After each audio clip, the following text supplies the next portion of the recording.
MSLI T V, رہنمائی بدلتی دنیا کے لیے۔ ان الحمد لله نحمده ونستعينه ونستغفره ونؤمن به ونتوكل عليه ونعوذ بالله من شرور انفسنا ومن سيئات اعمالنا، من يهده الله فلا مضل له ومن يضلل فلا هادي له، وأشهد أن لا إله إلا الله وحده لا شريك له، وأشهد أن محمدًا عبده ورسوله، أما بعد، فإن خير الحديث كتاب الله، وخير الهدي هدي محمد صلى الله عليه وسلم، وشر الأمور محدثاتها وكل محدثة بدعة وكل بدعة ضلالة، وفي رواية وكل ضلالة في النار۔ فأعوذ بالله السميع العليم من الشيطان الرجيم من همزه ونفثه ونفخه، أم حسبتم أن تدخلوا الجنة ولما يأتكم مثل الذين خلوا من قبلكم مستهم البأساء والضراء وزلزلوا حتى يقول الرسول والذين آمنوا معه متى نصر الله ألا إن نصر الله قريب۔ اللهم أرنا الحق حقا وارزقنا اتباعه، وأرنا الباطل باطلا وارزقنا اجتنابه۔ اللهم علمنا ما ينفعنا وانفعنا بما علمتنا وارزقنا علما۔ رب اشرح لي صدري ويسر لي أمري واحلل عقدة من لساني يفقه قولي۔ اس اللہ کے نام سے ابتدا جس کے ناموں کی کوئی انتہا ہی نہیں۔ ولو ان ما في الارض من شجرة اقلام والبحر يمده من بعده 7 أبحر ما نفدت كلمات اللہ۔ اس ذات اقدس پر کروڑوں درود و سلام ہوں جو تمام جہانوں کے لیے رحمت للعالمین بن کے آئے تھے۔ اللہم صلی علی محمد وعلی آل محمد كما صليت على إبراهيم وعلى آل إبراهيم إنك حميد مجيد، وبارك على محمد وعلى آل محمد كما باركت على إبراهيم وعلى آل إبراهيم إنك حميد مجيد۔ برادران اسلام، واجب الاحترام بزرگوں، دوستوں، عزیز ساتھیوں، رمضان المبارک کی ان راتوں میں میرے دروس کا جو سلسلہ گزشتہ شب میں نے اعلان کیا تھا کہ ایمان کو گرما دینے والے واقعات، اس مضمون کا یوں سمجھیے کہ کل مقدمہ تھا، ابتدائیہ تھا، تعارف تھا، اصل تو آج سے شروع ہونے والا ہے۔ اللہ کے رسول صلی اللہ علیہ وسلم نے جس جماعت کو اس سرزمین پر برپا کیا تھا، اور اللہ کے رسول صلی اللہ علیہ وسلم نے تربیت دے کر جن افراد کو بنایا تھا، انہوں نے اسلام کی جو خدمتیں کی ہیں، جس کو ہم عام الفاظ میں صحابہ کہتے ہیں، اصحاب رسول اللہ صلی اللہ علیہ وسلم کی زندگی مبارکہ ہمارے لیے بہترین اسوہ ہے، نمونہ ہے، اور ہمارے ایمان کو گرما دینے کے لیے کافی شافی ہے۔ کسی اور کی زندگی میں کبھی ٹٹولنے کی ضرورت نہیں پڑتی اگر ہم اصحاب رسول اللہ صلی اللہ علیہ وسلم کی زندگیوں کو پڑھتے، اپنے سامنے رکھتے، عمل کے لیے لائے عمل اس سے تیار کرتے، تو یاد رکھو، اللہ کی قسم کھا کے کہتا ہوں دوبارہ اور سہبارہ، اللہ کی قسم کھا کے کہتا ہوں، ہماری یہ حالت ہندوستان میں نہ ہوتی جو آج ہمارے اوپر بیت رہا ہے۔ یہ کیفیتیں، یہ تذلیل، یہ ذلت، جیسا کہ میں ہمیشہ کہا کرتا ہوں کہ امریکہ کا کوئی کتا مرتا بھی ہے تو عدالتیں قائم ہو کے پوچھتی ہیں کہ کیوں مرا، اور مسلمانوں کے بندوں کے بندے گھروں کے گھر بلڈوزر سے اڑا دیے جاتے ہیں تو پورے عالم اسلام میں کوئی ایک بندہ نہیں ہے جو پوچھے کہ ان کا کیا قصور تھا جس کی وجہ سے تم نے ان کو مارا ہے۔ یہ تذلیل صرف ہندوستان کے اندر نہیں ہے، یہ پورے عالم کے اندر یہی ذلت ہے۔ رب العالمین نے ہمیں ذلیل کر دیا، غیروں کے حوالے کر دیا، اور وہ بھی ان غیروں کے حوالے جن کو خود رب نے کہا کہ یہ میرے دشمن ہیں۔ لَتَجِدَنَّ أَشَدَّ النَّاسِ عَدَاوَةً لِلَّذِينَ آمَنُوا الْيَهُودُ وَالَّذِينَ أَشْرَكُوا، سب سے زیادہ سخت ترین دشمن تم کن کے؟ ایمان والوں کے، مومنین کے، مسلمانوں کے نمبر ایک دشمن تم پاؤ گے۔ لَتَجِدَنَّ، ضرور بالضرور تم پاؤ گے، لام بھی تاکید کا، نون تشدید بھی تاکید کا۔ لَتَجِدَنَّ أَشَدَّ النَّاسِ عَدَاوَةً لِلَّذِينَ آمَنُوا الْيَهُودُ وَالَّذِينَ أَشْرَكُوا، سب سے نمبر ایک دشمن یہودی، نمبر دو پہ مشرکین۔ آج دیکھو ہمارے ہاں حکومت کی پارٹی کس کی ہے؟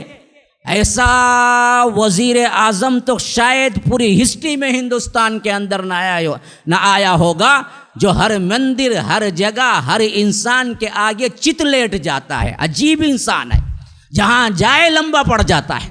آپ اٹھا کے دیکھو اس کے فوٹوز، کہاں کہاں جھکنا ہے، کہاں کہاں ایک نارمل ایک فقیر بھی سوچے گا یہاں مجھے جھکنا ہے، لیکن وہاں بھی جھک جاتا ہے۔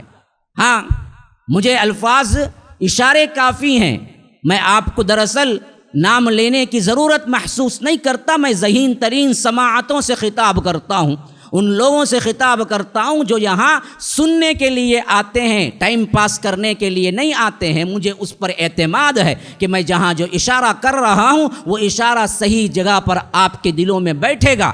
ایسا انسان آج یہاں پر ہے، شرک کی انتہا۔ ہاں، مشرکین ہم نے بھی دیکھے ہیں، لیکن اس حالت کا شرک جو اس کے اندر ہے وہ ہے سب سے اہم ترین پردھان منتری بن کے بیٹھا ہوا ہے۔ اور دوسرا، عالم اسلام میں دیکھو پورا کا پورا سسٹم کس کے شکنجے میں ہے؟ یہی یہود کے۔ سب اعلی کار ہیں، سب کھلونے ہیں۔ ہاں، جس طرح مہرے ہوتے ہیں چیس میں، ویسے مہرے ہیں بس۔ اصل تو دراصل پھرانے والا، انگلی بتانے والا یہ یہودی طبقہ ہے جو اسرائیل کے نام سے قبضہ کر کے بیٹھا ہوا ہے۔ پورا عالم جانتا ہے، لیکن بولنے کی کسی کو ہمت نہیں ہے، بولنے کی کسی کو ہمت نہیں ہے، ورنہ پورا عالم جانتا ہے۔ اسلام نہیں کہتا ہوں میں، انٹرنیشنل طور پر سب جانتے ہیں کہ نہ امریکہ کا کچھ چلتا ہے، نہ یورپین کنٹریز کا کچھ چلتا ہے، نہ رشیا کا کچھ چلتا ہے، نہ کسی اور جگہ کچھ چلتا ہے تو پیچھے اس کا چلتا ہے۔ یہ بنا کے بیٹھا ہوا ہے سب سے زیادہ مضبوط ترین قوانین۔ اسی کے تحت دنیا کے اندر جو بھی ہوتا ہے، زیادہ تر تو جہاں پر الیکشن ہے وہاں الیکشن نہیں سلیکشن ہوتا ہے، بس معاملہ ختم۔ آپ کو دکھایا جاتا ہے کہ الیکشن بھی ہوا ہے اور اس کے تحت آدمی بھی آیا ہے، اصل میں معاملہ دنیا کا کچھ اور ہی ہے۔ میرے بھائیوں، آپ اگر بصیرت کی آنکھ رکھتے ہیں تو دیکھیں گے تو تڑپ جائیں گے، راتوں کی نیندیں حرام ہو جائیں گی، ہماری یہ کھانے پینے کی زندگی بدل جائے گی، ہمارے یہ عیش و آرام کی زندگی بدل جائے گی۔ اللہ تبارک و تعالی ہمیں دین کی فکر دے دے، اللہ تبارک و تعالی ہمیں اسلام کی عظمت دے دے، اللہ تبارک و تعالی ہمیں اللہ کے لیے مرنا اور اللہ کے لیے جینے کی توفیق دے دے۔ تو اللہ کی قسم کھا کے کہتا ہوں، دوبارہ اور سہبارہ اللہ کی قسم کھا کے کہتا ہوں، ہماری زندگیاں وہ نہیں ہوں گی جو اس زمانے میں ہم باوجود ذلت پر ذلت اٹھاتے ہوئے، ذلیل اور خوار ہوتے ہوئے بھی ہم کو کبھی محسوس نہیں ہوتا۔ ہاں، وہ زمانے میں معزز تھے مسلمان ہو کر، آج ہم خوار ہوئے تارک قرآن ہو کر۔ ہم نے قرآن کو چھوڑ دیا، ہم نے رسول کی سنتوں سے منہ موڑ لیا، ذلت و خواری ہم پر مسلط کر دی گئی۔ وَضُرِبَتْ عَلَيْهِمُ الذِّلَّةُ وَالْمَسْكَنَةُ، جو بنی اسرائیل پر مسلط ہوئی تھی، ہم نے ان پر ذلت اور مسکنت طاری کر دی۔ یہی حال آج ہمارا ہے۔ ہمارے نوجوان 99.9% یا تو فحاشی میں ہیں یا تو ڈرگس اور اس طرح کی غلط عادتوں میں ہیں۔ اکا دکا کوئی اللہ والا نوجوان مل جائے تو مل جائے، یہ امت پھر کہاں جائے گی؟ اور سنو، آج ایک نوجوان ہی کا واقعہ ہے، ایمان کو گرما دینے والا واقعہ۔ اللہ کے رسول صلی اللہ علیہ وسلم تپتی دھوپ میں مکے میں نکلے ہیں، اپنے یار غار صدیق اکبر کے ساتھ دعوتی سفر ہے۔ اللہ کے رسول صلی اللہ علیہ وسلم کے ابتدائی زمانے میں ایک ایک کے گھر کو اللہ کے رسول کھٹکھٹا کے پکار کے کہتے تھے کہ قولوا لا الہ الا اللہ تفلحوا، لوگوں لا الہ الا اللہ کہو کامیاب ہو جاؤ گے، لوگوں میری دعوت کو قبول کر لو، لوگوں ایک بہت بڑا دن ہے جو عذاب آنے والا ہے رب کا، میں اس سے پہلے کھلا ہوا ڈرانے والا ہوں، انا النذیر العریان، میں بڑا کھلا ہوا ڈرانے والا ہوں، تمہیں میری بات کو سنو۔ لیکن جواب میں کوئی پتھر، جواب میں کوئی گالی، جواب میں کوئی کیا ہے دروازہ بند کرنا، جواب میں کوئی نفرت کا اظہار کرنا، یہ تمام چیزیں خود محمد الرسول اللہ صلی اللہ علیہ وسلم نے سہا ہے اس اسلام کے لیے، تو ہیما شما کا کیا اعتبار، ہم کس کیت کے مولی ہیں؟ لیکن اللہ کی قسم کھا کے کہتا ہوں، تم نے اس اسلام کے خاطر ایک گالی سنی ہے، ایک نفرت کا اظہار کا چہرہ دیکھا ہے تم نے؟ ارے خود اسلام پر چلنے کے لیے تیار نہیں ہو تو دعوت کیا دو گے؟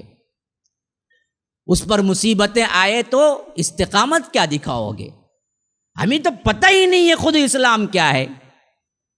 ہاں، نسلی اعتبار سے باپ دادا مسلمان تھے، گھر مسلمان تھا، پیدائشی مسلمان بن گئے، اس کے علاوہ ہم نے کیا کیا ہے؟ چند رسومات بنا لیے، پیدا ہوئے تو ختنہ کرنا ہے، بڑا ہو گیا تو شادی کرنا ہے، مر گیا تو جلانا نہیں ہے، دفنانا ہے، بس یہ چند رسومات ہیں، اس کے علاوہ ہمیں پتہ ہی کیا ہے اسلام کس چیز کی دعوت دیتا ہے۔ اگر آپ لوگ اس پر کامزن ہو جائیں گے تو پھر تمہاری زندگی یہ آرام کی نہیں ہوگی جس حیثیت سے تم گزارتے ہو۔ ہاں، تپتی ہوئی گرمی ریت، محمد الرسول اللہ حبیب کبریا، سب سے زیادہ محبوب اللہ کے، اللہ تبارک و تعالی چاہتا تو بغیر کسی الجھن اور بغیر کسی مصیبت کے اسلام کو پھیلا نہیں دیتا، لیکن اللہ کے رسول صلی اللہ علیہ وسلم نے اس دعوت میں مار کھایا ہے، گالیاں سنی ہیں، کچرا پھینکا جاتا تھا گھر کے اندر جب اللہ کے رسول تہجد پڑھتے تھے۔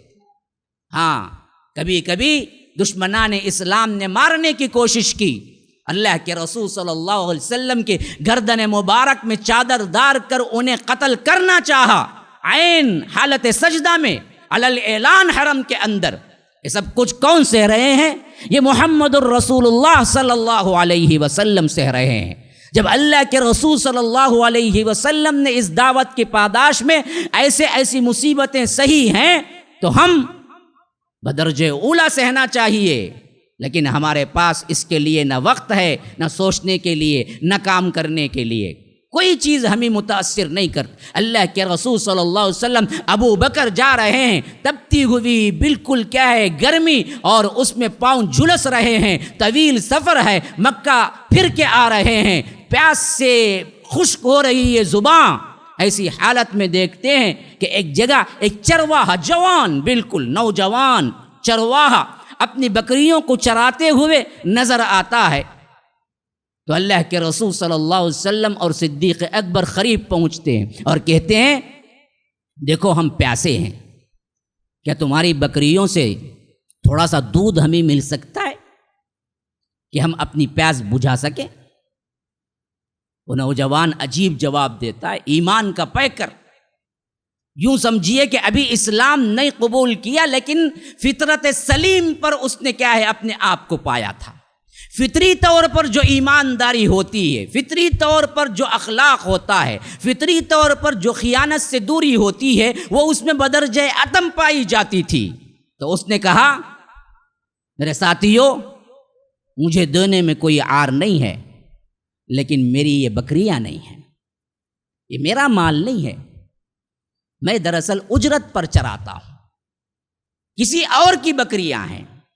اور مکے کا وہ سب سے اہم ترین بڑا مشرک نمبر 1، جس نے اللہ کے رسول صلی اللہ علیہ وسلم کی اون کی اوجھڑی لے آ کے سجدے میں ڈال کے مارنا چاہا تھا، عقبہ بن ابی معیط، اس کا نام لے کے کہتا ہے یہ بندہ کہ عقبہ بن ابی معیط کی بکریاں ہیں، میں تو صرف مزدوری کے لیے چرا رہا ہوں، میری بکریاں ہوتی تو میں بخوشی آپ کو دودھ دے دیتا، لیکن یہ بکریاں میری نہیں ہیں تو میں کیسے مالک کی اجازت کے بغیر میں آپ کو کیا ہے دودھ دوں؟ ابھی اسلام نہیں قبول کیا۔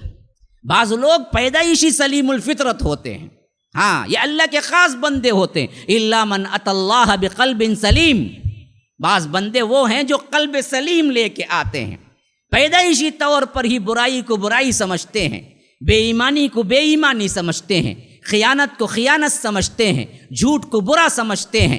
تو ایسا ہی یہ بندہ تھا، اللہ تبارک و تعالی نے اس کو مخصوص طور پر انتخاب کر لیا تھا۔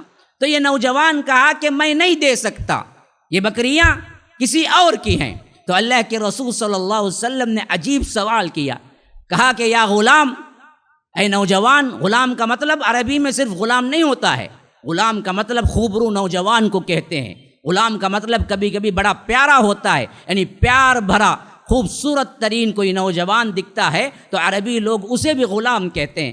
تو اللہ کے رسول صلی اللہ علیہ وسلم نے کہا کہ یا غلام، اے غلام، کیا تمہارے پاس کوئی ایسی بکری ہے جو دودھ نہ دیتی ہو، یعنی ابھی اس عمر کو پہنچی ہی نہیں کہ وہ دودھ دے سکے، یا ایسی بوڑھی ہو گئی اب دودھ دینا چھوڑ دیا، ایسی کوئی بکری ہے جو دودھ نہ دیتی ہو؟ تو اس نے کہا کہ ہے، ایسی تو ایک بکری ہے، لیکن آپ لے کے کیا کرو گے؟ کہا کہ تمہیں اس سے واسطہ نہیں ہے کوئی ایسی بکری؟ کہا کہ ہاں ہے میرے پاس۔ تو کہا کہ میرے پاس لے آؤ۔ جب وہ بکری آ گئی جو کہ بالکل ابھی بچی تھی، ابھی دودھ دینا شروع ہی نہیں کیا تھا، اور اس پر اللہ کے رسول صلی اللہ علیہ وسلم نے اپنا ہاتھ پھیرا، تھن کو صاف کیا اور بسم اللہ پڑھا، پھر صدیق اکبر سے کہا کہ آپ دودھ دھوئیے، آپ دودھ نکالیے۔ وہ ایک پتھر کا برتن لے آئے اور اس میں انہوں نے کیا کیا کہ دودھ کو نکالنا شروع کیا، دودھ دوہنا شروع کیا۔ عجیب حیرت سے نوجوان دیکھ رہا ہے کہ یہ کیا ہو رہا ہے، وہ بکری جو دودھ ابھی دینے کے لائق ہی نہیں ہوئی، جس کے تن میں دودھ تھا ہی نہیں، لیکن یہ کیا بات ہوئی کہ اللہ کے رسول صلی اللہ علیہ وسلم نے ہاتھ پھیرا، بسم اللہ کہا تو دودھ کیا ہے، تھن میں دودھ بھر گیا، اور میں دیکھ رہا ہوں کہ دودھ نکل رہا ہے، یہاں تک کہ صدیق اکبر اللہ کے رسول صلی اللہ علیہ وسلم دونوں سیر ہو کے پیے، اور بقیہ دودھ کو اللہ کے رسول نے کہا کہ وے غلام تم بھی پی لو اس سے، انہوں نے بھی سیر ہو کے پیا۔ پھر اس کے بعد اللہ کے رسول صلی اللہ علیہ وسلم وہاں سے چل دیے، لیکن اس غلام پر اس شخصیت کا ایک اثر بیٹھ گیا۔ سوچنا شروع کیا کہ آخر یہ کیا ماجرا تھا، انہوں نے کیا پڑھا اور حالات کیسے تبدیل ہو گئے؟ ایک دودھ نہ دینے والی بکری، اس کے تھن دودھ سے کیسے بھر گئے؟ اور پھر اللہ کے رسول صلی اللہ علیہ وسلم نے اس بکری کو واپس کیا تو تھن سے کہا کہ خشک ہو جاؤ، جیسے دودھ سے بھرے تھے ویسے ہی خشک ہو جاؤ، اور خشک ہو گئی۔ پھر پرانے والی بکری بن گئی، چلے گئے۔ اسود الغابہ کے اندر یہ روایت موجود ہے۔ اب کچھ دن بعد وہ نوجوان ڈھونڈتا ڈھونڈتا آخرکار خود اللہ کے رسول صلی اللہ علیہ وسلم کے خدمت میں پہنچا، کہا کہ میں نے دیکھا وہ منظر جو میں کبھی بھلا نہیں سکتا، آپ نے کیا پڑھا مجھے بھی سکھا دیجئے۔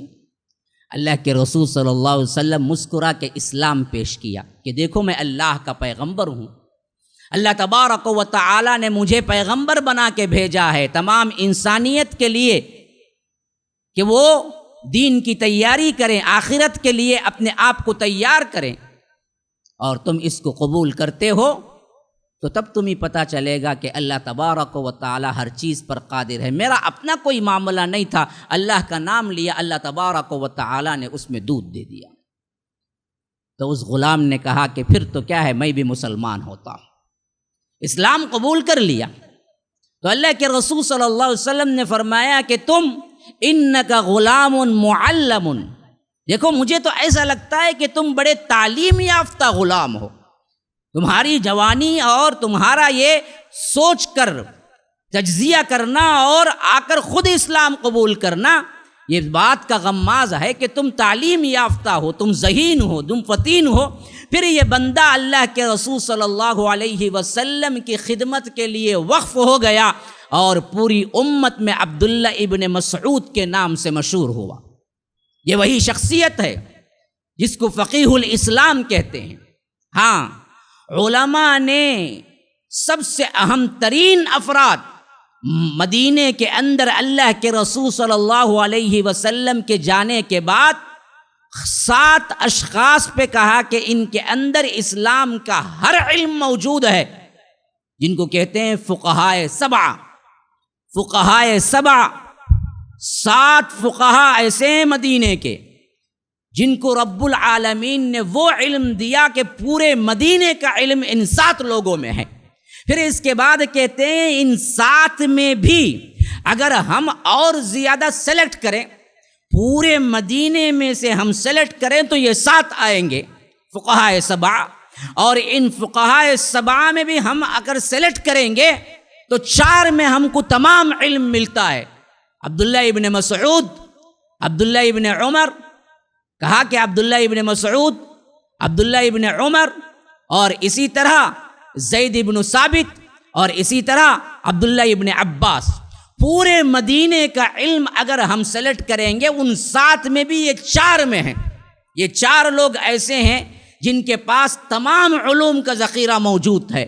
پھر ان 4 میں بھی بعضوں نے کہا ہے کہ اگر ان میں بھی انتخاب کیا جائے تو سب سے قرآن کے اعتبار سے تفسیر اور علوم کے ماہر عبداللہ ابن مسعود ہیں، جن کو اللہ کے رسول صلی اللہ علیہ وسلم نے خود فرمایا کہ دیکھو اگر تم کو قرآن سیکھنا ہے تو عبداللہ ابن مسعود سے قرآن سیکھو، یہ وہی پڑھتے ہیں جو جبرائیل لے کے اترے ہیں۔ اس حیثیت سے بلند مرتبہ پانے والا یہ نوجوان جو کہ اللہ تبارک و تعالیٰ کے فضل و کرم سے اسلام قبول کیا اپنی نوجوانی میں، اس وقت جبکہ صرف اور صرف بعض روایتوں کے مطابق 6 افراد تھے جنہوں نے اسلام قبول کیا تھا، اس وقت 7واں نمبر عبداللہ ابن مسعود کا ہے۔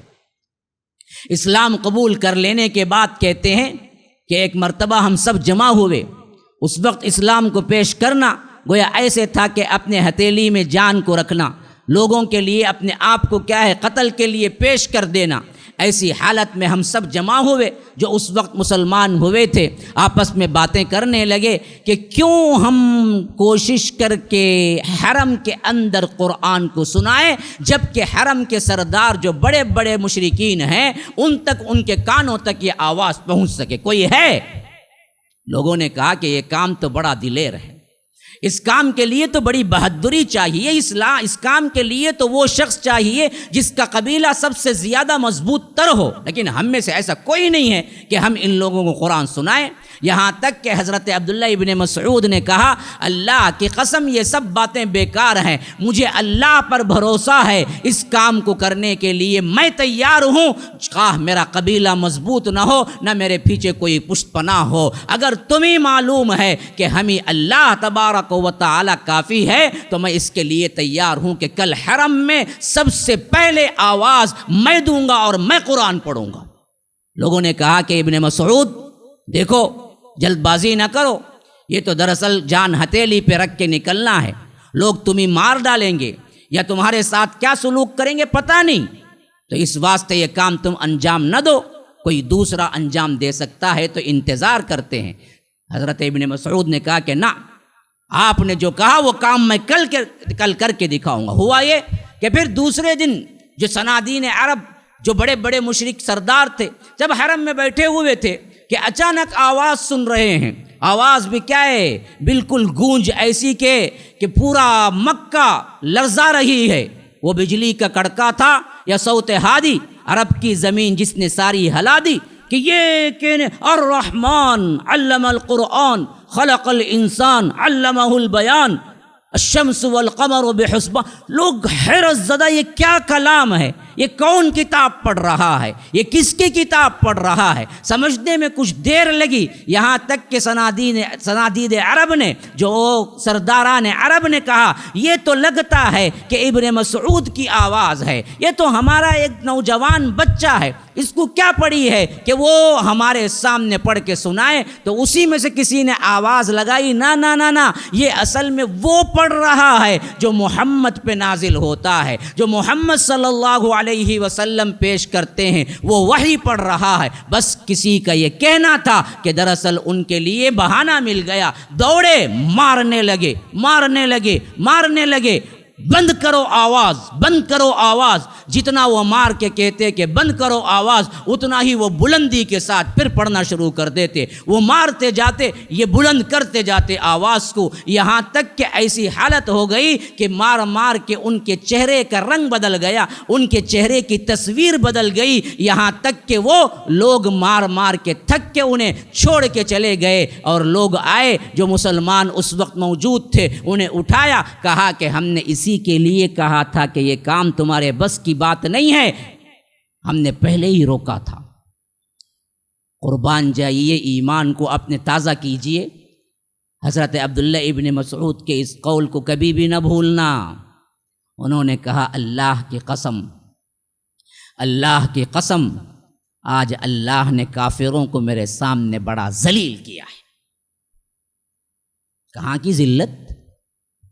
یہ تو مار کھائے ہیں، لیکن الفاظ دیکھو حضرت ابن مسعود کا، کہا کہ اللہ کی قسم آج اللہ نے کافروں کو میرے سامنے بڑا ذلیل کیا ہے۔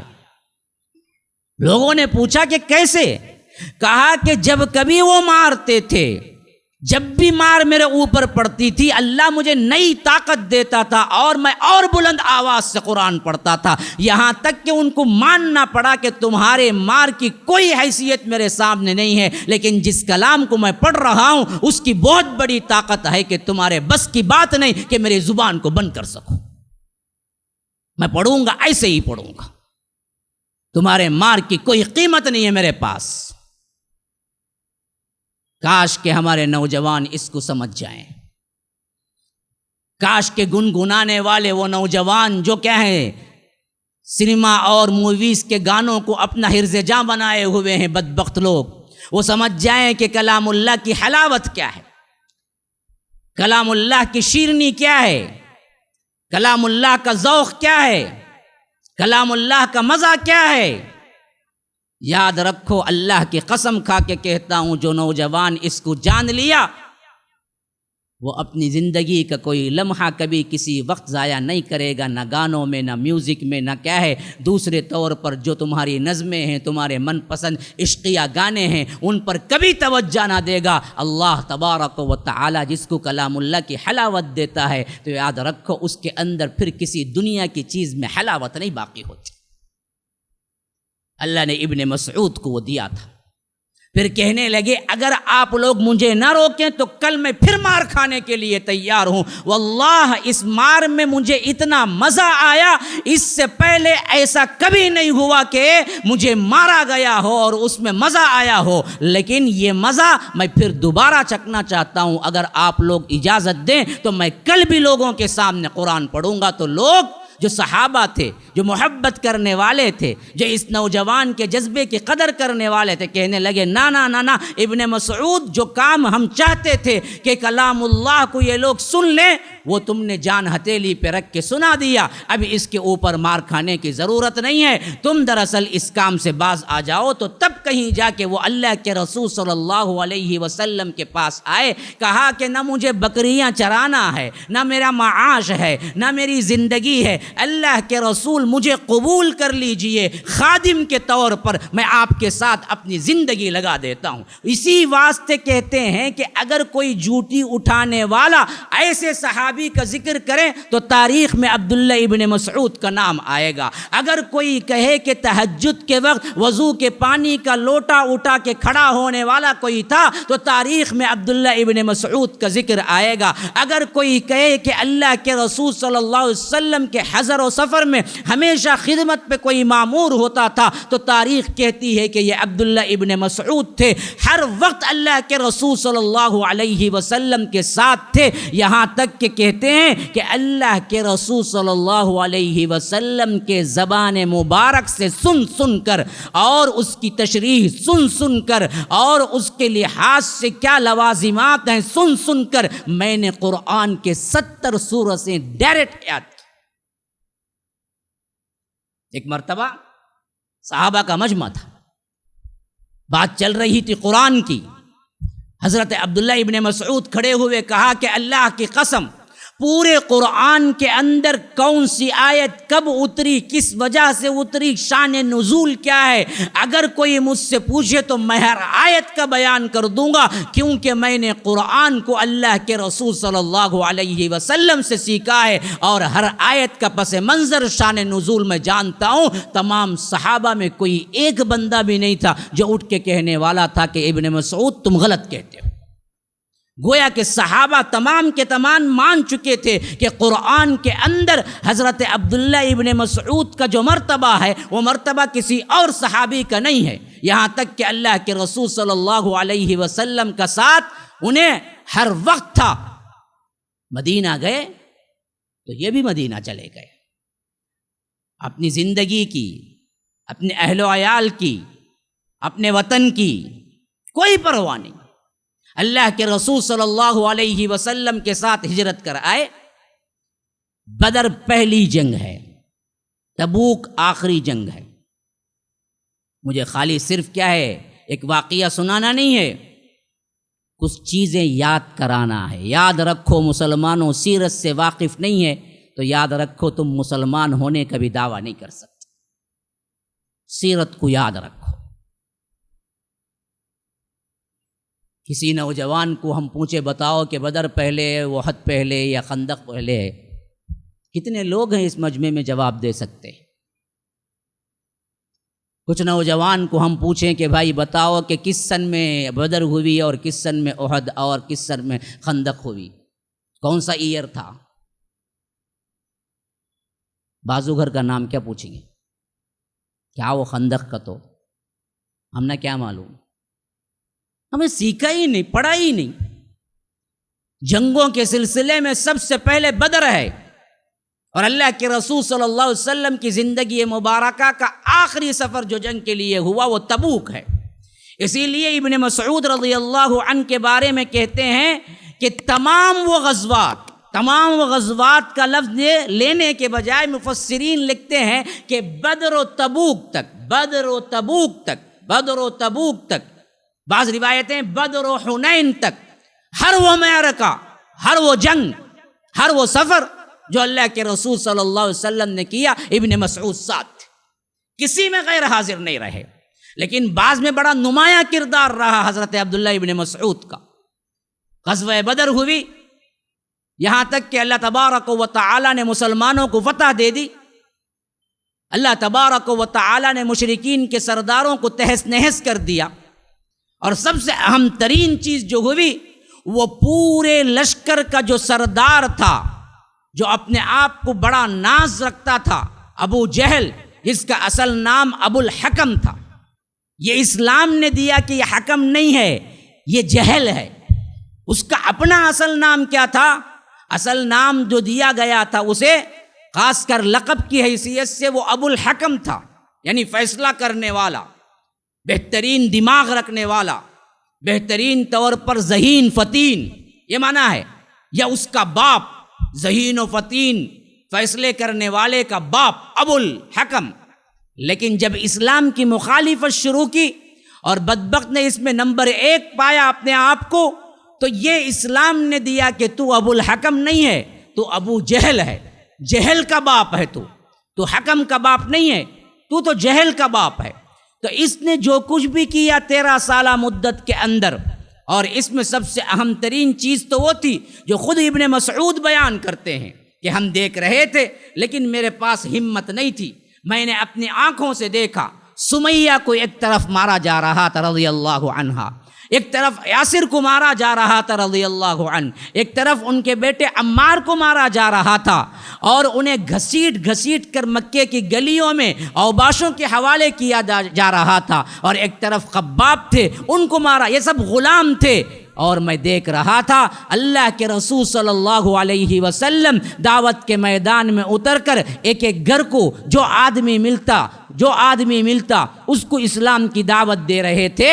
تو پیچھے سے میں نے دیکھا کہ ابو جہل بھی لگا ہوا تھا، جس کے پاس سے اللہ کے رسول صلی اللہ علیہ وسلم گزرتے، جیسے ہی وہاں سے اللہ کے رسول چل دیتے، اس شخص کے پاس یہ بھی پہنچتا ابو جہل، اور یہ کہتا کہ دیکھو یہ بڑا جادوگر ہے، اس کی بات نہ سننا، اس کی بات سننے سے ہوتا یہ ہے کہ تمہارے درمیان لڑائی جھگڑا برپا ہو جاتا ہے، فتنے برپا ہو جاتے ہیں، یہ ہمارے دین سے کٹ چکا ہے، یہ آواز حق جو دل سے نکلتی ہے دل پر اثر رکھتی ہے، اس واسطے دیکھو یہ بڑے جادوگر کی بات نہ سننا۔ یہ پیچھے چلتا اور اللہ کے رسول صلی اللہ علیہ وسلم کو گالیاں دیتا، اور ان کے جو مسلمان ہیں ان کے تشدد کو دیکھ کر خوش ہوتا۔ اللہ کی قسم ابن مسعود کہتے ہیں کہ میں دیکھتا رہ جاتا، لیکن میرے پاس ہمت نہیں تھی، میں کمزور لوگوں میں سے ایک تھا، میں اس کا جواب دینے کا قابل نہیں تھا۔ یہاں تک کہ اللہ تبارک و تعالی نے مدینہ پہنچا دیا، اور بدر کے اندر دونوں کی زبردست ٹکر ہوئی۔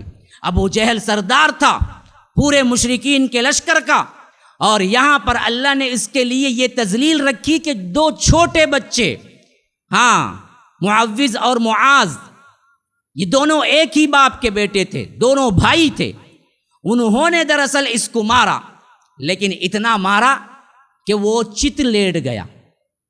جب جنگ ختم ہوئی، اللہ کے رسول صلی اللہ علیہ وسلم نے پوچھا کہ ابو جہل کا کیا حال ہے، کوئی خبر لائے گا؟ تم میں سے کون ہے جو دیکھا ابو جہل کو؟ ابن مسعود کہتے ہیں کہ میں وہ خوش قسمت تھا جو آگے بڑھ کے کہا کہ اللہ کے رسول میں جاتا ہوں، میں دیکھتا ہوں کہاں پڑا ہوا ہے، کہاں ہے اس کی لاش، میں خبر لے آتا ہوں۔ ابن مسعود اس کے بعد کہتے ہیں رضی اللہ عنہ، میں چلتا ہوا گیا لاشوں کے پاس جہاں پر پڑی ہوئی تھی مشرکین کی لاشیں، میں ٹٹولتا پھر رہا تھا، تو یہاں تک کہ ابو جہل کو میں نے پایا کہ آخری سانس لیتے ہوئے ابھی مرا نہیں تھا۔ میں نے کہا کہ وہ اللہ کے دشمن، تو ابھی مرا نہیں۔ پھر اس کے بعد اس کے نرخرے پر یہاں پر میں نے کیا ہے اپنے پاؤں کو دبا کے رکھ کے چڑھا، تو اس نے کہا کہ اے چرواہے تو بڑی اونچی گھاٹی پہ، اس وقت بھی اس کا فخر نہ گیا تھا، ایسی حالت میں بھی اس کا فخر نہ گیا۔ اس نے کہا کہ اے چرواہے، بکریاں چرانے والے، کیونکہ ابن مسعود کو پہلے سے جانتا تھا، کہا کہ اے چرواہے تو بڑی اونچی جگہ چڑھ گیا ہے، تیری یہ ہمت، کہا کہ اللہ نے تجھے ذلیل کر دیا ہے، یاد رکھ یہ وہ موقع ہے جو اللہ کے رسول صلی اللہ علیہ وسلم پہلے ہی بتا چکے تھے کہ یہ اس جنگ میں مارا جائے گا اور فلاں جگہ مارا جائے گا، وہیں پڑا ہوا ہے۔ پھر اس کے بعد وہ قتل کرنے کے لیے، اس کا سر تن سے جدا کرنے کے لیے تلوار اٹھاتے ہیں، تو وہ پوچھتا ہے کہ کم از کم یہ تو بتا فتح کس کی ہوئی۔ ایسے وقت میں بھی اپنی خودداری، اپنی قومیت، اپنی تعصب، کفر پہ ڈٹے رہنا، اس کا دیکھو۔ تو اس نے کہا کہ یہ تو بتا فتح کس کی ہوئی۔ حضرت عبداللہ ابن مسعود کہتے ہیں کہ میں نے کہا اللہ تبارک و تعالی کا بے انتہا فضل ہے کہ ہماری ہوئی اور تم کو اللہ نے نیست و نابود کر دیا۔ پھر اس کے بعد اس کا سر تن سے جدا کیا اور اللہ کے رسول صلی اللہ علیہ وسلم کے قدموں میں لا کے پھینکا، کہا کہ یہ اللہ کے رسول آپ کا دشمن، دشمن رسول، دشمن خدا اور دشمن اسلام نمبر 1 آپ کے قدموں میں پڑا ہوا ہے۔ تو اللہ کے رسول صلی اللہ علیہ وسلم نے فرمایا یہ ابو جہل اس امت کا فرعون ہے، اس امت کا فرعون ابو جہل ہے، جس کو رب العالمین نے ذلیل کر کے مار دیا۔ اس میں سب سے اہم ترین کردار حضرت عبداللہ ابن مسعود کا تھا۔ آگے چل کر اسی طرح حنین کے موقع پر بھی روایتوں میں آتا ہے کہ سب لوگ پریشانی کے اعتبار سے جب حنین کے اندر تنگی ہوئی، ہر طرف سے تیروں کی بوچھاڑ ہوئی، یہ آخری جنگ تھی اس وقت جو کہ اللہ کے رسول صلی اللہ علیہ وسلم مکہ فتح کرنے کے بعد لڑے، تو کہتے ہیں کہ ابن مسعود میں تھا جو سب سے قریبی تھا اللہ کے رسول صلی اللہ علیہ وسلم کے، اور اللہ کے رسول صلی اللہ علیہ وسلم نے پوچھا کہ ابن مسعود میرے صحابہ کہاں ہیں؟ کہا کہ اللہ کے رسول ایسا جنگ کا ماحول ہوا کہ جو جس طرح تھا شیرازہ بکھر گیا، وہ چلنے لگے۔ کہا کہ تم آواز کیوں نہیں دے دیتے؟ کہا کہ اللہ کے رسول میں آواز دے رہا ہوں، لیکن اگر آپ کی آواز پہنچے گی تو وہ جلدی پلٹیں گے۔ تو اللہ کے رسول نے وہاں سے خطاب کیا، انا النبی لا کذب، دیکھو میں نبی ہوں، اس میں کوئی جھوٹ نہیں، انا ابن عبد المطلب، کہ میں عبد المطلب کا بیٹا ہوں۔ بس یہ آواز سننا تھا۔ صحابہ جوق در جوق جمع ہونے لگے۔ وہ شکست جو ہوئی تھی وہ فتح میں تبدیل ہو رہی تھی۔ تو اللہ کے رسول صلی اللہ علیہ وسلم ایک تیر آیا، کیا مضبوطی ہے، کیا اخلاق ہے، کیا ادب ہے۔ ایک تیر آیا اور اللہ کے رسول صلی اللہ علیہ وسلم اس تیر سے بچنے کے لیے یوں اپنے آپ کو یوں گردن جھکائی۔ تو ابن مسعود نے کہا، اللہ کی قسم اللہ کے رسول، یہ سر جھکنے کے لیے پیدا نہیں ہوا، آپ اپنا سر اونچا کیجئے، تیر آئے گا تو میں کھاؤں گا۔ یا رب، کیا ایمان ہے، کیا عظمت ہے، کیا ادب ہے۔ کہا کہ اللہ کے رسول یہ سر جھکنے کے لیے نہیں ہوا پیدا، یہ اونچا ہی رہنا ہے، کچھ بھی ہو جائے دنیا میں، آپ اپنا سر اونچا کیجئے۔ اگر یہ تیر آیا کوئی نقصان پہنچانے والا ہے تو وہ نقصان ابن مسعود اٹھائے گا، آپ کے لیے نہیں ہے۔ اللہ کے رسول اس جملے سے بہت خوش ہوئے، دعائیں دی۔ اس کے بعد اللہ کے رسول صلی اللہ علیہ وسلم کی وفات ہوئی۔ جو ایمانی کیفیت، جو محبت رسول تھی، جس کے لیے زندگی میں جینا مرنا تھا، جو محبوب مرکز تھا، اسی کے لیے جینا تھا، اسی کے لیے مرنا تھا، وہی محبوب تھا۔ جب اس دنیا سے چلے گئے تو حضرت ابن مسعود کا دل اچاٹ ہو گیا دنیا سے۔ اتنی محبت تھی کہ بار بار مسجد نبوی پہ دیکھتے کہ وہ چہرہ کہاں ہے جس کو دیکھ کے ہم آتے تھے۔ آج وہ چہرہ نہیں ہے۔ اس دنیا سے جانے کے بعد ابن مسعود کی حالت بالکل ہی غیر ہو چکی تھی، جینا مشکل ہو گیا تھا۔ اسی واسطے ہم دیکھتے ہیں کہ صدیق اکبر کے زمانے میں ابن مسعود کا کوئی کارنامہ نظر نہیں آتا ہے تاریخ میں، کیونکہ وہ اتنے دل برداشتہ تھے کہ کہتے ہیں کہ مجھے کسی کام میں دل نہیں رکھ رہا تھا۔ اللہ کے رسول کی وفات اور اللہ کے رسول کی جو رفاقت تھی، اللہ کے رسول صلی اللہ علیہ وسلم جو اب نہیں تھے، یہ حالت مجھ سے برداشت نہیں ہو رہی تھی۔ یہاں تک کہ حضرت عمر کا دور آیا تو اس وقت ابن مسعود نے سوچا کہ باقی زندگی اگر اللہ تبارک و تعالی نے دیا ہے تو کیوں نہ میں محبوب کے اسی مشن کے لیے جو اللہ کے رسول صلی اللہ علیہ وسلم لائے تھے، جہاد میں چلا جاؤں اور وہیں شہید ہو جاؤں۔ تو جنگوں میں انہوں نے کیا کیا، مسلسل اپنے آپ کو مصروف رکھا، صرف اس نیت سے کہ اللہ بلا لے اور شہادت نصیب کر دے۔ یہاں تک کہ جب ان کے علم کا چرچا ہوا، بڑے بڑے لوگ ان کے علم کے لیے آیا کرتے تھے، بیٹھا کرتے تھے، سنا کرتے تھے۔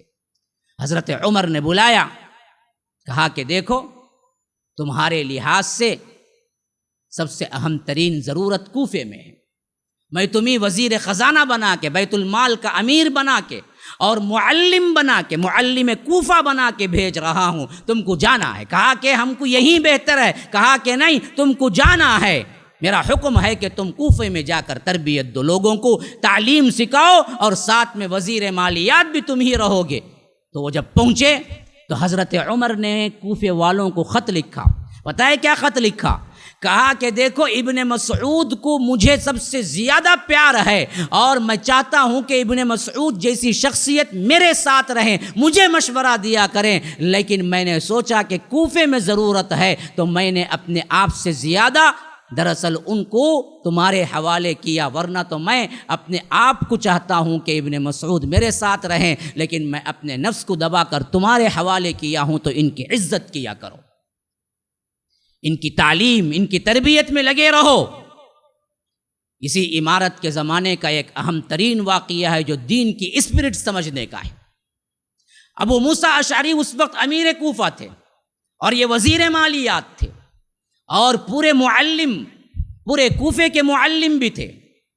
ایسے وقت میں ہوتا یہ تھا کہ حضرت ابن مسعود کے شاگرد جو تھے وہ 3 بجے 2 بجے رات کے آ کے بیٹھ جایا کرتے تھے حضرت ابن مسعود کے گھر کے سامنے، تاکہ وہ نکلیں اور نکل کے مسجد جانے کا جو راستہ ہے وہ راستہ طے کریں، تو ان میں سوالات کر کے علم کی پیاس بجھا سکیں۔ ایسے شاگرد تھے، بیٹھے ہوئے تھے۔ حضرت ابو موسیٰ اشعری دوڑتے ہوئے آئے، کہا کہ ابھی ابن مسعود نہیں نکلے ہیں گھر سے، کہا کہ نہیں نکلے ہیں، کہا کہ انتظار کر رہے ہیں۔ یہ خود امیر ہیں، یہ خود کیا ہیں، سب سے اہم ترین منصب پہ ہیں، یہ خود صحابی ہیں، اور صحابہ میں بھی بڑے ممتاز صحابی، اشعری صحابہ میں سب سے اہم ترین صحابی ہیں ابو موسیٰ اشعری۔ لیکن ادب کا تقاضا یہ ہے، علم کا تقاضا یہ ہے کہ ابن مسعود ابھی گھر سے نہیں نکلے ہیں تو دروازہ کھٹکھٹا کے یہ نہیں کہہ رہے ہیں کہ میں آیا ہوں باہر نکلو، بلکہ کہتے ہیں کہ جس طرح اسٹوڈنٹ اور طلبہ بیٹھے ہوئے تھے ویسے ہی ابن مسعود بھی بیٹھ گئے، یہاں تک کہ انتظار ہوا۔ حضرت ابو موسیٰ اشعری بھی بیٹھ گئے، یہاں تک کہ انتظار ہوا۔ حضرت عبداللہ ابن مسعود باہر نکلے تو کہا کہ میں انتظار میں یوں بیٹھا تھا کہ میں نے عجیب بات دیکھی ہے۔ کہا کہ کیا بات دیکھی ہے؟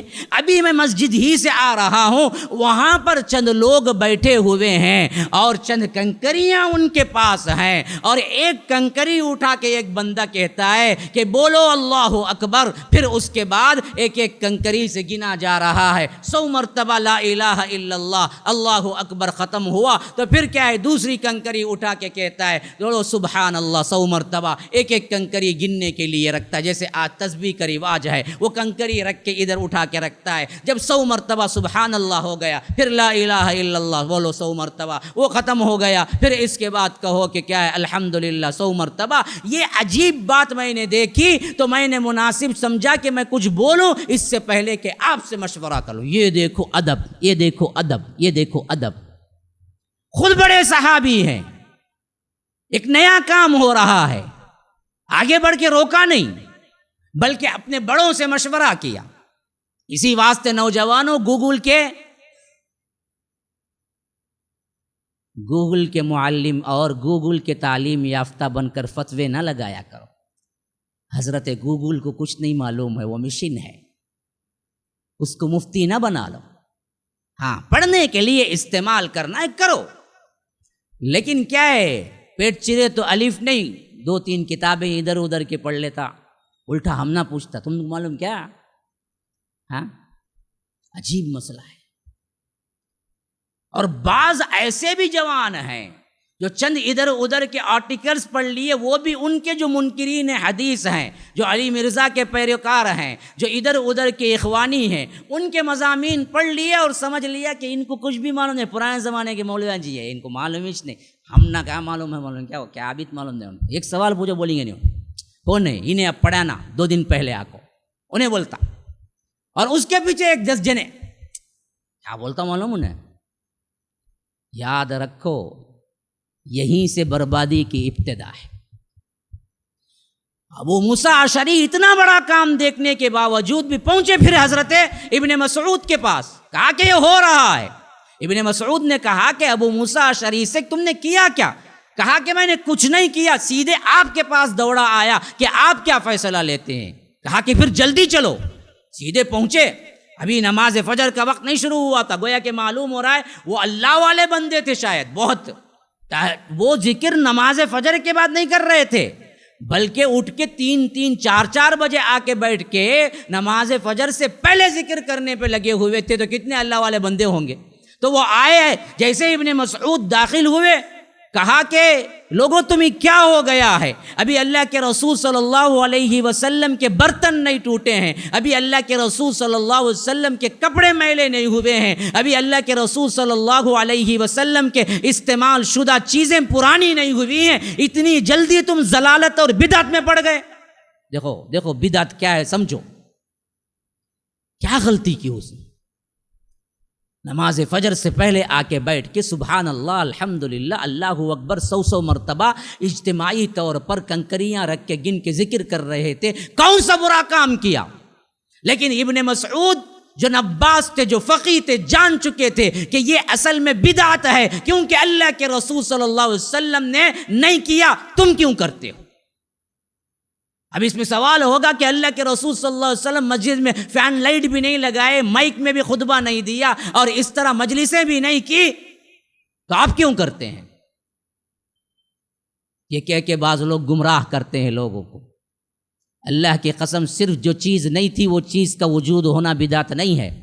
بدعت کے لیے اصول سمجھ لو، اللہ کے رسول صلی اللہ علیہ وسلم اس زمانے میں کسی چیز کو کر سکتے تھے، اس کے باوجود نہ کیا، اور شریعت میں وہ چیز نہیں ہے تو یاد رکھو وہ بدعت ہے۔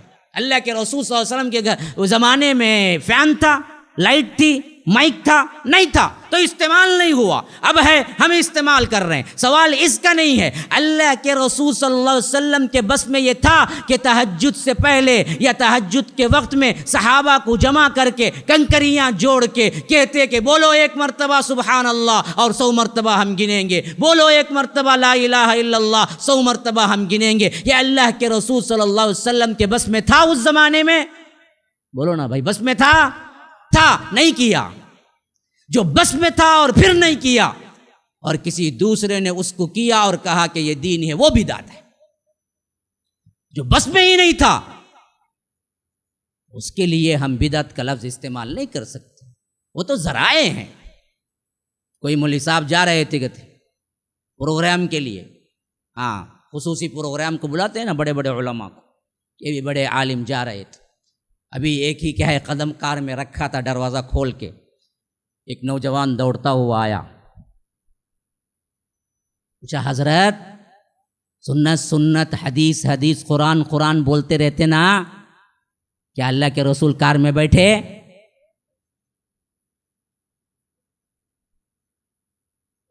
کیا بولیں گے؟ صاحب نے جواب دیا کہ اللہ کے رسول صلی اللہ علیہ وسلم کے زمانے میں کار ہوتی تو شاید بیٹھتے۔ مسئلہ اس کا نہیں ہے کہ جو نہیں ہے وہ بدعت ہے، مسئلہ اس کا ہے کہ اس وقت جو تھی وہ کر سکتے تھے پھر نہ کی، وہ بھی۔ اسی واسطے ابن مسعود نے کہا کہ لوگوں ابھی برتن میلے نہیں ہوئے، ابھی کپڑے میلے نہیں ہوئے، برتن نہیں ٹوٹے اور استعمال شدہ چیزیں پرانی نہیں ہوئی، اتنی جلدی تم گمراہ ہو گئے اور بدعات کو ایجاد کر لیا۔ تو وہ لوگ سہم گئے، کہا کہ دیکھو ابن مسعود، اصل مسئلہ یہ نہیں ہے، مسئلہ یہ ہے کہ ہماری نیت خیر کی تھی، برائی کی کوئی نہیں تھی۔ ہم برائی کی طرف سے بدعت سمجھ کر یا آ کر دین میں کوئی نئی چیز نکالنا کہہ کے نہیں کر رہے تھے، بلکہ ہمیں دراصل اچھائی، دراصل ذکر کا ایک منصوبہ بنائے، اس واسطے آئے۔ تو ابن مسعود نے کہا کہ بہت سے نیک ارادہ کرنے والے نیکی تک پہنچتے نہیں ہیں۔ آج ہمارے میلاد منانے والے، کنڈے کھانے والے، بنڈے کھانے والے، لڈو کھانے والے، جو بھی خوشیاں مناتے ہیں، وہ کہتے ہیں کہ تمہیں جلسی ہے جی کہ اللہ کے رسول کے برتھ ڈے پر ہم خوشی نہ منائیں۔ مسئلہ یہ نہیں ہے، مسئلہ یہ ہے کہ اصل میں یہ منایا نہیں گیا تو ہم اسے دین نہیں کہہ سکتے۔ یہ منایا نہیں گیا، اسے دین نہیں کہہ سکتے۔ انہیں ابن مسعود یا ابن عمر کے بارے میں آتا ہے کہ ایک بندے نے چھینک ماری اور کہا الحمدللہ الصلاۃ والسلام علی رسول اللہ۔ اب حدیث میں جو ہے وہ ہے کہ الحمدللہ کہو، لیکن اس نے کہا کہ الحمدللہ الصلاۃ والسلام علی رسول اللہ، کہ الحمدللہ اللہ کی تعریف ہے اور اللہ کے رسول صلی اللہ علیہ وسلم پر صلاۃ و سلام پہنچے۔ کیا غلطی کی بھائی؟ صلاۃ و سلام بھیجا، صحابی نے جواب دیا یرحمک اللہ، پھر اس کے بعد کہا کہ اللہ کی قسم اللہ کے رسول نے ہمیں ایسا نہیں سکھایا، صاف کہہ۔ اب اذان سے پہلے انہوں شروع کرتے اللہم صلی علی محمد۔ کون بولے جی؟ کون بولے؟ اذان دو بولے، اذان سے پہلے درود پڑھو، کون بولے؟ نہیں ہے نا؟ اب کوئی بندہ مجھے درود کیا غلط، کیا درود غلط نہیں ہے، اللہ کی قسم اللہ کے رسول نے ایسا نہیں سکھایا، مسئلہ ختم۔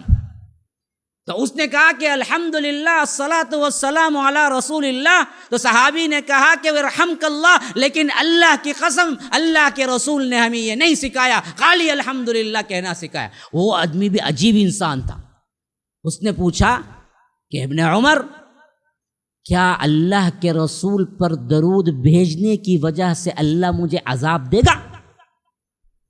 ہمارے جیسا تھا جس تھا، کہا کہ کیا میں اللہ کے رسول صلی اللہ علیہ وسلم پر درود بھیجنے کی وجہ سے اللہ مجھے عذاب دے گا؟ کہا کہ یہ تو پتہ نہیں کہ اللہ درود بھیجنے کی وجہ سے عذاب دے گا، لیکن اس واسطے عذاب دے گا کہ اللہ کے رسول کے طریقے سے زیادہ تیرا طریقہ تو افضل سمجھانا، اس حیثیت سے اللہ تجھے عذاب دے گا۔ جو طریقہ سکھائیں اس طریقے پر کامزن ہو جاؤ۔ اس طرح ابن مسعود علم کا منبع تھے، خزانہ تھے، اور کتاب و سنت کو اس حد تک پکڑے ہوئے تھے کہ ذرا سی تبدیلی برداشت نہ کرتے تھے، یہاں تک کہ جب حضرت عثمان کے دور خلافت میں لوگ خوشحال ہو گئے، مال و دولت فراوانی ہو گئی، تو ابن مسعود نے ان سب کو چھوڑ کر الگ ہی راہ لی کہ مجھے اس دنیا سے کیا سروکار، جب میرے محبوب اس دنیا کو چھوڑ کے گئے جناب محمد الرسول اللہ صلی اللہ علیہ وسلم، اس وقت ان کے گھر میں چراغ جلانے کے لیے تیل نہیں تھا، تو میں کیوں دنیا جمع کروں، یہاں تک کہ تنہا رہ گئے اللہ کے رسول صلی اللہ علیہ وسلم کی پیروی میں اور اللہ کے رسول صلی اللہ علیہ وسلم کی زندگی کی محبت میں، یہاں تک کہ حضرت عثمان ایک مرتبہ عیادت کے لیے آئے، 32 ہجری کا زمانہ، علیل ہو گئے، بیمار ہو گئے، اور آ کے کہا کہ تمہیں کیا شکایت ہے؟ تو انہوں نے کہا کہ مجھے اپنے گناہوں کی شکایت ہے۔ یا رب، کیا ایمانی جواب ہے! سنا کہ بیمار ہیں، پریشان ہیں، خلیفہ، وقت کا خلیفہ، کچھ دینے کے لیے، کچھ مال و دولت نوازنے کے لیے حضرت عثمان آئے اور کہا کہ ابن مسعود کہو تمہیں کیا پریشانی ہے، کیا شکایت ہے؟ کہا کہ مجھے کوئی شکایت نہیں ہے، شکایت ہے تو صرف یہ ہے کہ مجھے گناہ بڑھ گئے ہیں، اللہ مجھے معاف کرے گا یا نہیں؟ یا رب، وہ شخصیت جن کو اللہ کے رسول نے خود کہا کہ قرآن پڑھنا ہے تو ابن مسعود سے پڑھو، ہاں وہ کہہ رہے ہیں کہ مجھے شکایت ہے تو میرے گناہوں کی شکایت ہے، کل اللہ مجھے معاف کر دے تو بس بہت بڑی کامیابی ہے، میرے پاس کوئی اور چیز نہیں ہے سوائے لا الہ الا اللہ کے کلمے سے، شاید اللہ تبارک و تعالی مجھے معاف کر دے۔ اس حالت کے بعد حضرت عثمان کہتے ہیں کہ دیکھو تمہارا وظیفہ رکا ہوا ہے، جو سالانہ تم نے کئی سال سے نہیں لیا ہے، میں اس کو بھیج دوں؟ حضرت ابن مسعود کہتے ہیں کہ نہیں، کوئی مجھے ضرورت نہیں ہے، مجھے مال و دولت مت دیجیے گا۔ حضرت عثمان مایوس ہو کے واپس آ جاتے ہیں، تو پھر عبداللہ ابن زبیر سے کہتے ہیں کہ جو کچھ بھی میری تجہیز و تکفین وغیرہ جو بھی مرحلہ ہے وہ تمہاری ذمہ داری ہے، اس کے بعد جو بقیہ جات ہیں وہ وراثت تقسیم کر دینا، وہ سب کی ذمہ داری ہے۔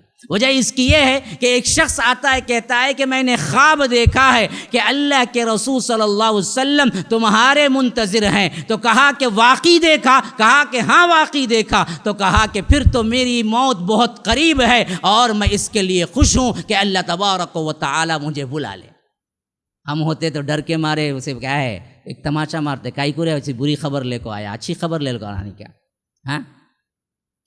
موت کو وہ اللہ کی ملاقات سمجھتے تھے، اور بعین ہی وہی ہوا۔ روایتیں ہیں کہ وہ بندہ آ کے صرف چند دن نہیں گزرے، حضرت ابن مسعود بیمار پڑ گئے، یہاں تک کہ وفات پائی، اور حضرت عبداللہ ابن زبیر کو بنایا کہ میری تجہیز و تکفین کی تیاری تم کرنا، یہاں تک کہ حضرت عثمان کو اطلاع ملی تو حضرت ابن مسعود کا نماز جنازہ انہوں نے پڑھایا، اور قبرستان بقیع میں جو ابھی بھی موجود ہے مسجد نبوی کے پاس، جسے ہم جنت البقیع کہتے ہیں، تو اسی قبرستان میں دفن ہوئے، اور اس وقت ایسا سناٹا چھایا ہوا کہ لوگ کہنے لگے کہ علم کا ایک سمندر، ایک خزانہ آج ہمارے سے بچھڑ کے چلا گیا۔ ان کا اخلاص، ان کی تندہی، ان کا جذبہ، یاد رکھو سننے کے بعد بھی ہمارے دلوں میں کوئی انقلاب برپا نہ کرتا تو پھر اپنے ایمان کی خیر منائیے اور سوچئے کہ کہیں ہمارے دلوں میں ایمان بھی ہے۔ ہاں، ان کے فضائل، ان کے بارے میں اللہ کے رسول صلی اللہ علیہ وسلم کی محبتیں، یہ ایک بالکل الگ ٹاپک ہے، اگر میں اس پہ گفتگو کروں تو گھنٹے نکل جائیں۔ ایک فضیلت کہہ کے بات ختم کرتا ہوں۔ صحابہ اللہ کے رسول کے ساتھ جا رہے تھے ایک جنگل میں، جب اترے تو اللہ کے رسول کو مسواک کی ضرورت پڑ گئی۔ حضرت ابن مسعود تو سب سے پہلے آنے والے تھے خدمت میں، جیسے ہی محسوس کیا انہوں نے ایک جھاڑ پر، ایک درخت پر چڑھ کے مسواک اتارنا چاہی، لیکن ان کے جو پنڈلیاں تھیں نا وہ بچے جیسی تھی۔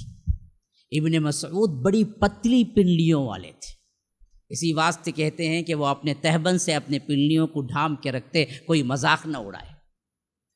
لیکن اس وقت جب درخت پہ چڑھے تو ان کی پنڈلیاں کھل گئی اور بے ساختہ صحابہ کو ہنسی آ گئی ان کی پنڈلیاں دیکھ کر، پتلی پتلی پنڈلیاں جو کوئی بچے کی پنڈلیاں ہوتی ہیں۔ اور یہ دراصل کوئی ٹھٹا مذاق نہیں تھا، کسی کو دیکھ کر بے ساختہ جو آتی ہے ہنسی، اس طرح بے ساختہ صحابہ کو ہنسی آ گئی۔ لیکن ابن مسعود کا مرتبہ دیکھو، اللہ کے رسول صلی اللہ علیہ وسلم فوری طور پر متوجہ ہو گئے، کہا کہ صحابہ تم ابن مسعود کی پنڈلیاں دیکھ کر تم ہنسی کر رہے ہو، تم سمجھ رہے ہو کہ یہ دبلی پتلی پنڈلیاں ہیں۔ اللہ کی قسم کل اگر اللہ میزان قائم کر دے اور عدل کا میزان رکھ دے اور ایک پلڑے میں ابن مسعود کی پنڈلیاں رکھ دے اور ایک پلڑے میں احد پہاڑ رکھ دے تو ابن مسعود کی پنڈلیاں وزندار ہو جائے گی۔ یہ میرے صحابی ہیں، تم کیا سمجھتے ہو اللہ کے ہاں ان کا درجہ کیا ہے؟ هذا وبالله التوفيق وصلى الله وسلم على نبينا محمد أسأل الله لي ولكم ولسائر المسلمين من كل ذنب فاستغفروه إنه هو الغفور الرحيم والسلام عليكم ورحمة الله وبركاته سبحانك اللهم وبحمدك أشهد أن لا إله إلا أنت أستغفرك وأتوب إليك. السلام علیکم ورحمۃ اللہ وبرکاتہ. سامعین و ناظرین، الحمدللہ رمضان المبارک کی آمد ہے، اور ایسے پربہار موسم میں اللہ کا قرب تلاش کرنا انتہائی ضروری ہے، اور اللہ کے قرب کے تلاش کرنے کے ذرائع میں سے اللہ کے راہ میں دینا بھی ایک اہم ترین ذریعہ ہے۔ اور آپ کو معلوم ہے مسجد السلام کی تعمیر کا سلسلہ جاری ہے۔ ایسے وقت میں چند لاکھ کی اشد ضرورت ہے کہ آپ حضرات اس کار خیر میں آگے بڑھ کر حصہ لیں، 5,000 10,000 جو ہو سکتا ہے اللہ کے راہ میں دیں، اور اس طرح دونوں جہانوں کی کامیابی حاصل کریں۔ اللہ خوش رکھے، آپ کو صحت عافیت سے رکھے۔ والسلام علیکم ورحمۃ اللہ وبرکاتہ۔